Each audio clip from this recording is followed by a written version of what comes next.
हमें फिर से वही सीन दिखा जाता है जहाँ पे लुलू का फादर कहता है, लुलू डैड तो सीख गए हैं लेकिन वो तो बिल्कुल हेल्दी लग रहा था और कोई भी उसको देख कर बता सकता था कि वो परफेक्टली फाइन है। तो लुलू के तीनों भाई और ग्रैंडपा का तो मुंह खुला का खुला रह गया था, लेकिन लुलू बेचारी वो कहती है ठीक है डैड चले चलते हैं।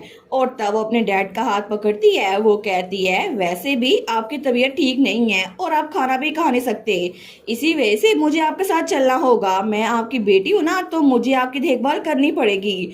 तो पीछे से वो चारों सोचते हैं सच में ये फेक इलनेस ये सच में काम कर गई। तो लुलू कहती है लेकिन अगर आपने खाना नहीं खाया तो मैं सैड हो जाऊंगी, इसी वजह से आगे से मेक श्योर कीजिएगा कि आप कोई भी मील स्किप ना करें, ठीक है।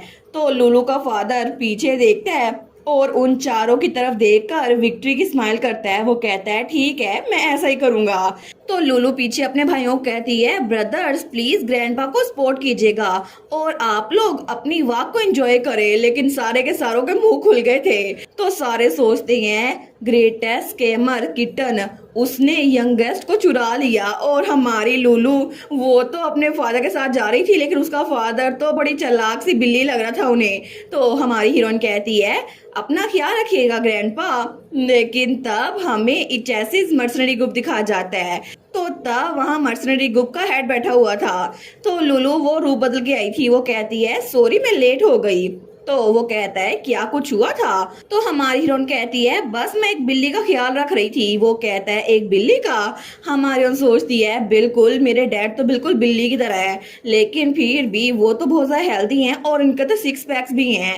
लेकिन वो दिल में सोचती है उसके अलावा मैं खुश हूँ कि इसको गुस्सा नहीं आ रहा मैं लेट हुई हूँ और आजकल तो हम लोग अक्सर मिलते हैं, इसी वजह से मैं इसके साथ बिल्कुल किसी दोस्त की तरह कंफर्टेबल हो गई हूँ, हालांकि हम लोग बिजनेस पार्टनर हैं। तो तब वो रिपोर्ट को पढ़ा था। हमारे यहाँ सोचती है निगोशिएशन कितनी स्मूथली चल रही है ना और ग्रैंडपा भी रिकवर हो गए हैं, ऐसा लगता है जिंदगी में पीस ही आ गया है, कितना मजा आ रहा है। तो तब वो जूस खत्म भी कर चुकी थी। लेकिन तभी वो उसकी तरफ देखते हैं, वो कहता है आज तो तुम बड़े अच्छे मूड में लग रही हो, आई गेस वो स्लेव वाला मसला हल हो गया होगा है ना। हमारी उन कहती है स्लेव, तभी उसे याद आता है अच्छा सीड नहीं उसके बारे में तो मुझे ख्याल ही नहीं रहा।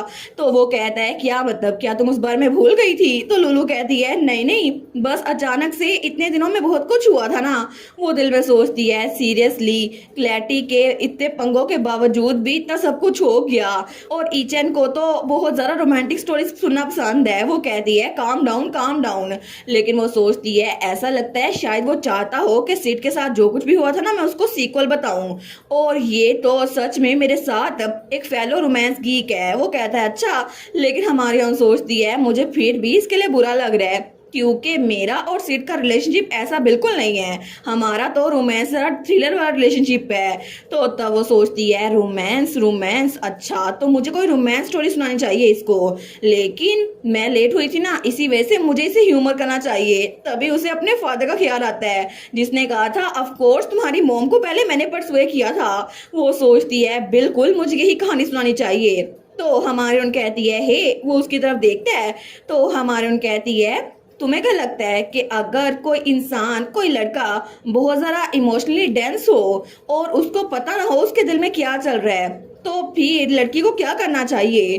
तो वो दिल में सोचती है आखिर मेरी मॉम ने मेरे डैड को कैसे परसुए किया होगा। तो सीड जो ईचन की बॉडी में था वो कहता है क्या तुम्हें कोई ऐसा लड़का मिल गया जिसे तुम पसंद करती हो। वो सोचती है मुझे लगा था शायद इसको ऐसी बातें पसंद आएगी, इसको रोमांस स्टोरीज पसंद है ना।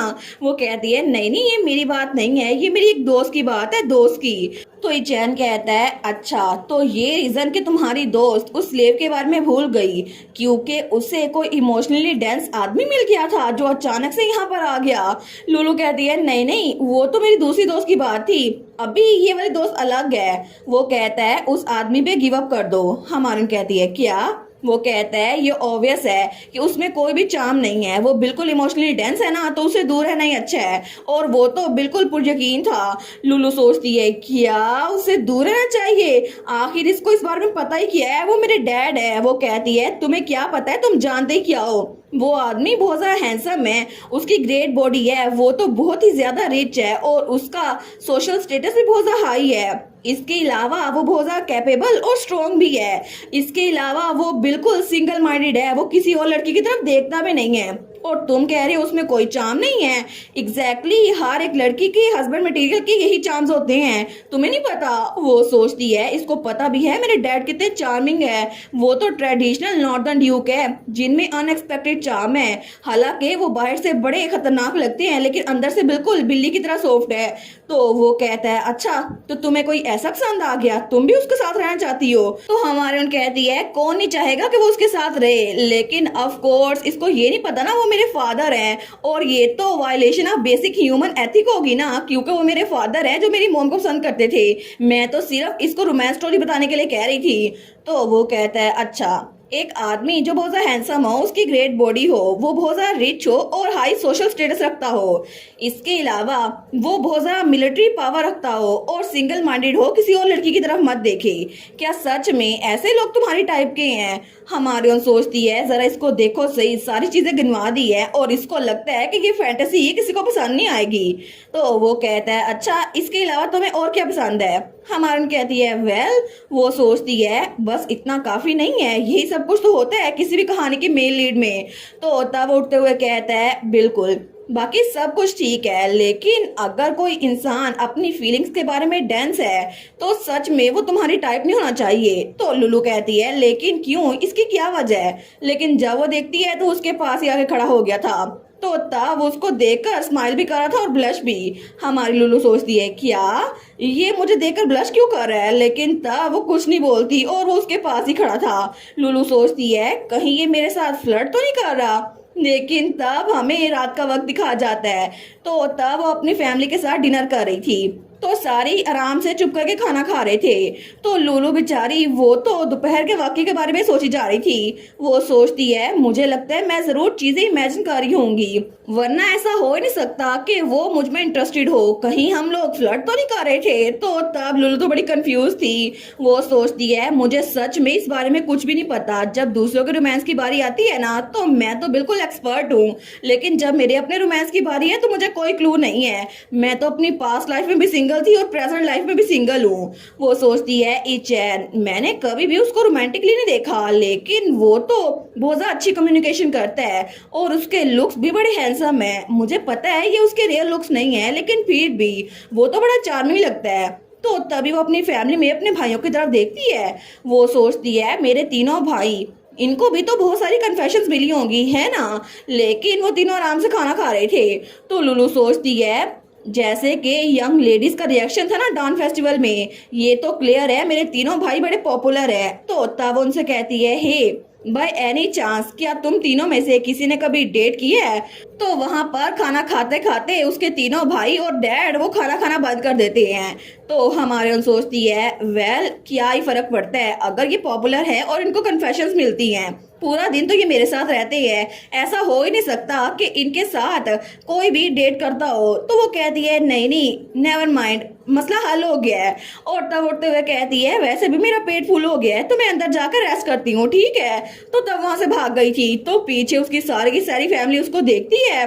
तो हमारी हीरोइन सोचती है इसके अलावा असल में एज गैप तो बहुत बड़ा मसला है, क्योंकि जब मैं रूप बदल के गई थी ना तो मैं तो एक अडल्ट बन के गई थी, लेकिन इस वक्त इस बॉडी में मैं 10 साल की हूँ। हालांकि पुरानी लाइफ में मैं सच में एक अडल्ट थी, लेकिन इस वक्त तो मैं 10 साल की हूँ ना, चाहे कुछ भी हो जाए। अगली बार जब मैं उससे मिलूंगी ना तो मुझे एक क्लियर लाइन खींचनी पड़ेगी, ठीक है। लेकिन उसके जाने के बाद वहां पर डाइनिंग हॉल में सारे के सारे उसी को देखी जा रहे थे।